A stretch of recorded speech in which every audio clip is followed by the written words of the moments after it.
ଯାଜପୁର ନିଶା ନିବାରଣ କେନ୍ଦ୍ରରେ ଯୁବକଙ୍କ ମୃତ୍ୟୁ ଘଟଣା। ମୃତକଙ୍କ ପରିବାର ନିକଟରେ ପହଞ୍ଚି ଆଶ୍ୱାସନା ଦେଲେ ଜାତୀୟ ମାନବାଧିକାର କର୍ମୀ।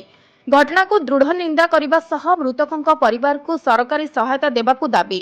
ତା ସହ ଦୋଷୀଙ୍କ ବିରୋଧରେ ଦୃଢ଼ କାର୍ଯ୍ୟାନୁଷ୍ଠାନ ଗ୍ରହଣ କରିବାକୁ ସରକାରଙ୍କୁ ଚେତାବନୀ ଦେଇଛନ୍ତି ମାନବାଧିକାର କର୍ମୀ। ମୃତ ରାଜୀବ ବାରିକଙ୍କ ପରିବାରରେ ଦୁଇ ପୁଅ ଓ ଗୋଟିଏ ଝିଅ ଅଛନ୍ତି।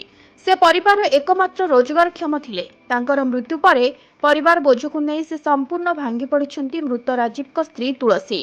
ଏହି ଘଟଣାରେ କେନ୍ଦ୍ର ମାଲିକଙ୍କ ସମେତ 9 ଜଣଙ୍କୁ ଗିରଫ କରି କୋର୍ଟ ଚାଲାଣ କଲା ଧର୍ମଶାଳା ପୋଲିସ।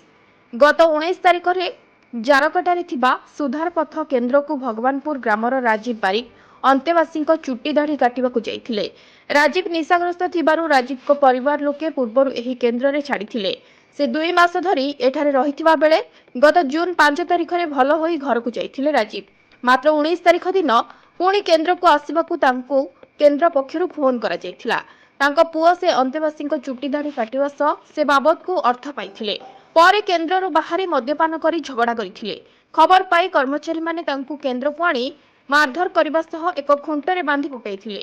ପରେ ତାଙ୍କୁ ଧର୍ମଶାଳା ଗୋଷ୍ଠୀ ସ୍ୱାସ୍ଥ୍ୟ କେନ୍ଦ୍ରରେ ଭର୍ତ୍ତି କରିଥିଲେ, କିନ୍ତୁ ସେଠାରେ ଡାକ୍ତର ତାଙ୍କୁ ମୃତ ଘୋଷଣା କରିଥିଲେ। ଏହି ଖବର ଜାଣିବା ପରେ ପରିବାର ଲୋକେ ଓ ଗ୍ରାମବାସୀ କେନ୍ଦ୍ରକୁ ଯାଇ ପ୍ରବଳ ପାଟିତୁଣ୍ଡ ଓ ହୋହାଲ୍ଲା କରିଥିଲେ। ପୋଲିସ ଘଟଣାସ୍ଥଳକୁ ଯାଇ ପରିସ୍ଥିତିକୁ ନିୟନ୍ତ୍ରଣ କରିଥିଲା।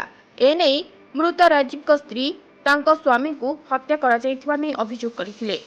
ଅଭିଯୋଗ ଆଧାରରେ ପୋଲିସ ଘଟଣାର ତଦନ୍ତ କରି ସମ୍ପୃକ୍ତ କେନ୍ଦ୍ରର ମାଲିକଙ୍କ ସମେତ 9 ଜଣ ଅନ୍ତେବାସୀଙ୍କୁ ଗିରଫ କରି କୋର୍ଟ ଚାଲାଣ କରିଥିଲେ।